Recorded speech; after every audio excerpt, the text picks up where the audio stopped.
In at number 30, it's the Fostering Network. This London-based charity was set up more than 40 years ago by foster carers who wanted to share their experiences and learn from each other. And at 29 is Minstead Trust. The Portsmouth-based charity helps people with learning difficulties to develop and maintain everyday living skills whilst also having fun. Next, at number 28, it's Diabetes UK. Founded in 1934 by novelist H.G. Wells and Dr. R.D. Lawrence, who both had diabetes, the charity has invested more than £66 million in research over the last decade.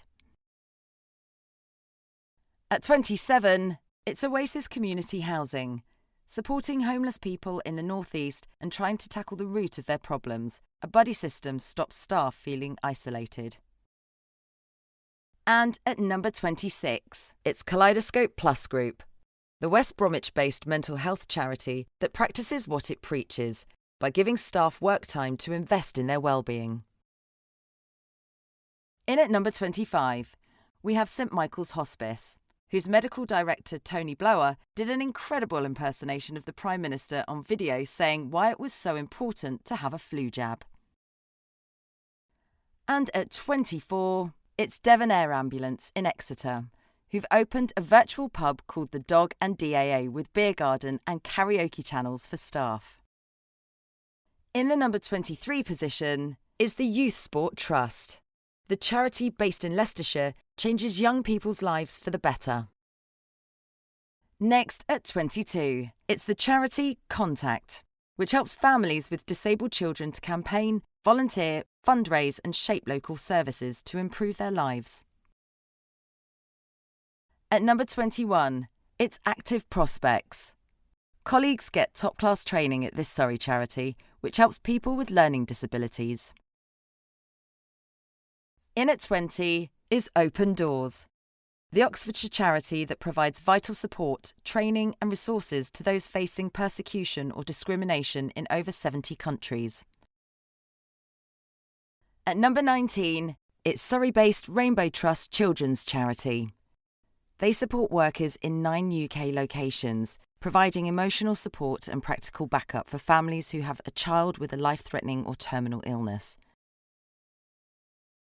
And at 18, it's Norwich-based St Martin's, which was among charities that found emergency accommodation in just days for more than 15,000 homeless people at the start of the pandemic. In 17th place is the Bible Society, which is responsible for distributing and encouraging the use of the world's best-selling book. And at 16 is Caring Connections, the Merseyside Support Services charity that celebrated its frontline social care team with its Hidden Heroes campaign. What an inspiration. Chief Executive Paul Groney delivered gifts to every employee to thank them for their hard work over the past year and told them he was immensely proud of their achievements and commitment to others in such challenging times. In at number 15, it's St Barnabas Hospice, the Lincolnshire palliative care charity. In reviewing its fundraising during the pandemic, it came up with new community initiatives, including a festive fundraising reindeer run that involved local schools and childcare providers. Children were given reindeer ears and a Rudolph nose and were encouraged to do some form of physical activity, running, walking or hopping while wearing them. And at number 14, it's Douglas Macmillan Hospice, which is affectionately known as the Douglas Mac by all across its North Staffordshire region and beyond. At 13, it's Fairways, a Portsmouth-based charity whose services include residential social care, fostering and outreach support, as well as providing training and education to more than 150 children and young people in care each year. During the pandemic, Fairways trained 27 mental health first aiders to support its staff and offered financial help to those who were struggling. It also showed their appreciation for all their efforts at a virtual awards evening and by sending out Christmas hampers. At number 12, it's Julia's House. the Dorset and Wiltshire Children's Hospices, where they achieve nationally recognised standards in care quality, management skills training and employee engagement. And at 11, it's Alzheimer's Research UK. The world-leading charity's mission is to bring about the first life-changing dementia treatment by 2025. In at number 10, it's Inspire North. The mental health charity rewards workers who have wowed their colleagues through their commitment. Right then, this is where it gets really exciting. I can feel the tension building. I know that hopes are rising as we're about to enter our top 10. I'm sure you can't wait to find out who's going to be in there. So let's see. Next, in the number 9 spot, it's Blood Cancer UK. The charity is dedicated to funding research into all blood cancers, including leukemia, lymphoma, and myeloma, and also play a key role in ensuring patients have access to accurate information about the potential impact of COVID on people with these conditions. Along with other charities, it's also lobbying government to provide match funding for medical research charities as a result of losses because of the pandemic. At number 8 is Young Devon, the charity that aims to make the county a better place for all young people. At number 7, it's Family Action, a London-based charity that offers practical, emotional and financial support to more than 60,000 families through more than 160 community-based services. Next, at number 6, it's the charity YMCA Liverpool in Sefton, which supports adults and children in need as a result of homelessness, addiction and domestic abuse. At number 5, it's Crossroads Care Hertfordshire North, which is passionate about making a difference to the daily lives of unpaid family carers and the people they look after. Sponsored by qualified and compassionate professionals, clients are able to continue living independently at home. In 4th place, it's St Giles's Trust, a charity that does amazing work with disadvantaged members of society. Next, at number 3, it's Touchstone.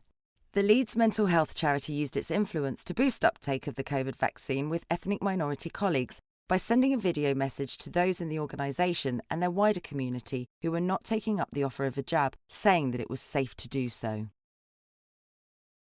Making it to the number 2 position, it's Access Community Trust, which provides services for vulnerable people and communities. During the pandemic, it supported staff by cutting frontline rotas by 40%, but pay remained at 100%. And here we are, in the number 1 position. It's East Anglian Air Ambulance, where the Duke of Cambridge worked as a pilot for 2 years. It's been involved in more than 30,000 life-saving missions since it was founded 21 years ago, with crews being called out about 8 times a day from their bases in Norwich and Cambridge.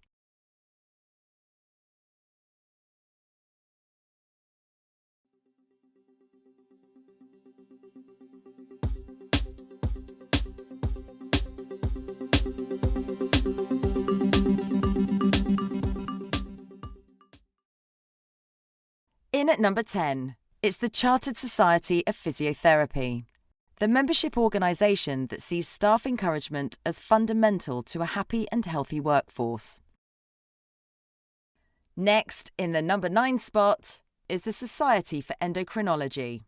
Flexibility and communication are cornerstones of this membership association for scientists and health professionals working on hormone science. At number 8, we have Transport for Greater Manchester, which kept people moving during the lockdowns by providing 70 refurbished bicycles to help key workers commute. At number 7, it's the Chartered Institute of Payroll Professionals, the Solihull-based company that lifted lockdown spirits with riddles, jokes and motivational quotes in daily videos and messages from bosses. Next, at number 6, it's the Association for Project Management, based in Buckinghamshire, and the only chartered body for that profession. Over 90% of staff logged on for their Christmas quiz. Right then, we are nearly there. We're about to enter the top 5. I'm sure you're ready. Edge of the seat stuff. Let's go. At number 5, It's the NHS Business Services Authority, which has responsibility for delivering services to other NHS organisations, contractors and patients. A business-wide recognition scheme was launched at the end of last year to celebrate the great work being done by its employees. Colleagues can use a specially developed app to highlight each other's achievements by awarding badges, sending personalised messages and simply saying thank you, all of which contributes to a culture of positivity. In fourth place, it's Folkestone and Hythe District Council, who delivered a full learning and development programme online over the course of the pandemic. Next, at number 3, it's the Dispute Service, a government-approved protection system for the residential lettings market, operating in England, Wales, Scotland and Northern Ireland. Making it to the number 2 position, it's the Chartered Management Institute, whose mission is to increase the number and standard of professionally qualified managers throughout the UK. And here we are, in the number 1 position. It's a not-for-profit organisation, Salix Finance. Based in London, it supplies funding for public sector bodies to invest in energy-efficient technology.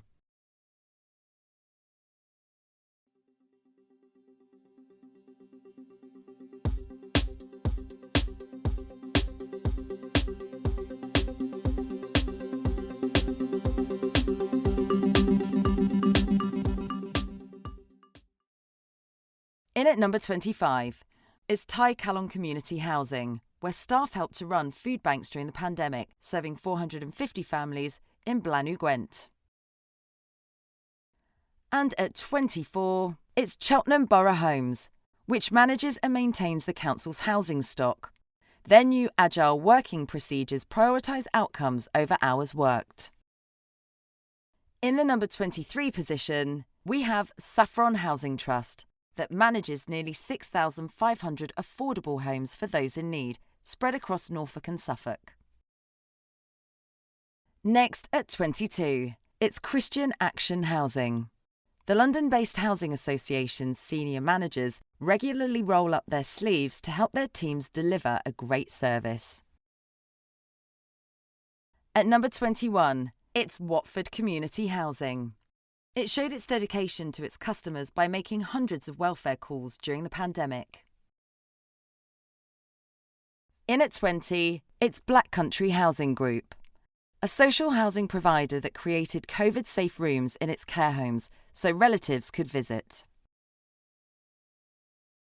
At number 19, it's Stonewater, social housing provider with 32,500 homes in England for 70,000 residents. During lockdown, they banned lunchtime meetings so staff could use the time to exercise. And at 18 is Swansea-based Family Housing Wales, where fun and well-being was the focus for paid days off given to staff to thank them for their work. In 17th place is Ipswich-based Orwell Housing Association, where even senior managers rolled up their sleeves to do chores for residents during the pandemic. And at 16, it's Aspire Group. The Housing Association kept staff spirits high during the pandemic with its Feel Good campaign. In at number 15, it's Vivid from Portsmouth. Colleagues at this affordable homes provider made videos during the pandemic showcasing their pride in its work. And at number 14, it's Queen's Crosshouse Association in Glasgow, where an online singing group lifted workers' spirits during the pandemic. At 13, it's Thrive Homes, a social housing provider based in Hemel Hempstead that achieved Planet Mark certification in 2019 for showing good practice in sustainability. At number 12, it's Believe Housing, an award-winning housing association in County Durham that's spending £6 million on improving the energy efficiency of their homes. And at 11, it's RHA Wales, the Rhondda-based housing association that manages more than 1,800 homes and strives to improve tenants' quality of life. We are getting ever nearer. If you're ready, let's get into the top 10. In at number 10, It's Kingdom Housing Association, where a learning and development programme helps the staff in Fife to fulfil their potential. Next, in the number 9 spot, it's the Accent Group, a national housing association that's been providing a roof over people's heads since 1966 and is responsible for 22,000 properties. At number 8 is Golden Lane Housing. The Manchester organisation provides supported housing for adults with learning disabilities, enabling them to live independent lives. At number 7, it's Broadland Housing Association, which has 5,100 homes across Norfolk and Suffolk. It gave home working staff a £26 monthly utility payment.